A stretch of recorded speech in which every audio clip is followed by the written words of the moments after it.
শাফাতের মালিক বিশ্বনবী ছাড়া কিয়ামতের ময়দানে কেউ আমাদের জন্য সুপারিশ করতে পারবে না। পাগল হয়ে যাব আমরা। সূর্যটা মাথার কাছে, ক্ষুধায় তৃষ্ণায় জিহ্বাটা কুকুরের মতো বের হয়ে ঝুলতে থাকবে, মাথার মগজগুলো গলে গলে নাকের ছিদ্র দিয়ে কানের ছিদ্র দিয়ে বেয়ে বেয়ে পড়তে থাকবে। বাবা ছেলের দেখলে দিবে দৌড়, বলবে চিনি না, ইয়া নাফসি আল্লাহ আমারে বাঁচাও, ঠিক কিনা? পীর সাহেব মুরিদ রে বলবে চিনি না, মুরিদ পীর সাহেব রে বলবে চিনি না, ভাই ভাই রে চিনবে না।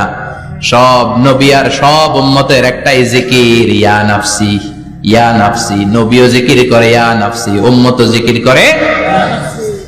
সবাই সাইয়েদনা আদম রে ধরবে, সাইয়েদনা আদম বলবে আমি পারবো না। নূহের কাছে যাও, সাইয়েদনা নূহ বলবে পারবো না। ইব্রাহিমের কাছে যাও, সাইয়েদনা ইব্রাহিম বলবে পারবো না। মুসা আলাইহিস সালামের কাছে যাও, মুসা আলাইহিস সালাম বলবেন পারবো না। ঈসা আলাইহিস সালামের কাছে যাও, সাইয়েদনা ঈসা আলাইহিস সালাম বলে এত জায়গায় ঘুরে লাভ নাই, জায়গা মতো যাও মিয়া, জায়গা মতো যাও। মাকামে মাহমুদে বিশ্বনবীকে সেজদায় পড়ে থাকতে দেখবা। ওই নবী ছাড়া আজকের এই ভয়ঙ্কর আমাদের সবার বিপদের দিন। এই বিপদের দিনে আল্লাহর সামনে দাঁড়িয়ে কথা বলার মতো সাহস আজকে কারো নাই। বিশ্বনবী কাঁদতে থাকবেন, সেজদায় পড়ে কাঁদবেন। সবার জিকির ইয়া নাফসি ইয়া নাফসি, বিশ্বনবীর জিকির ইয়া উম্মতি। কাঁদতে কাঁদতে নবী আমার বেহুশ, সবাই বিশ্বনবীর চারদিকে দাঁড়িয়ে থাকবে গোল হয়ে। আমার নবী মাকামে মাহমুদে সেজদায় পড়ে থাকবে। বিশ্বনবীর কান্না দেখে আল্লাহর সহ্য হবে না।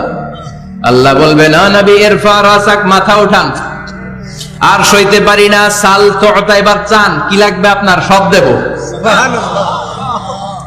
ওয়াশফা তুশাফা, যার জন্য সুপারিশ করবেন তাকেই জান্নাত দিয়ে দেব। বিশ্বনবী বলেন লিকুল্লি নাবিয়িন দাওয়া মুস্তাজাবা, সব নবীর দুনিয়াতে একটা স্পেশাল দোয়া ছিল, এটাকে বলে দাওয়া মুস্তাজাবা। এই দোয়াটা করলেই কবুল করে নিয়েছে কে? আল্লাহ।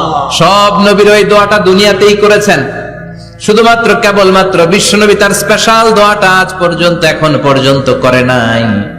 বিশ্বনবী বলেন ওয়া ইন্নী আখতাবিউ দাওয়াতি শাফাআতান লি উম্মতি ইয়াউমাল কিয়ামাহ, আমি আমার দোয়াটা, আমি আমার স্পেশাল সাপ্লিকেশনটা কিয়ামতের দিন কঠিন মুসিবতের কালে তোমরা যখন বিপদে পড়ে যাবা, আমার স্পেশাল দোয়াটা ওই দিন করে আমি তোমাদের সুপারিশ করে জান্নাতে পাঠায়া দেব।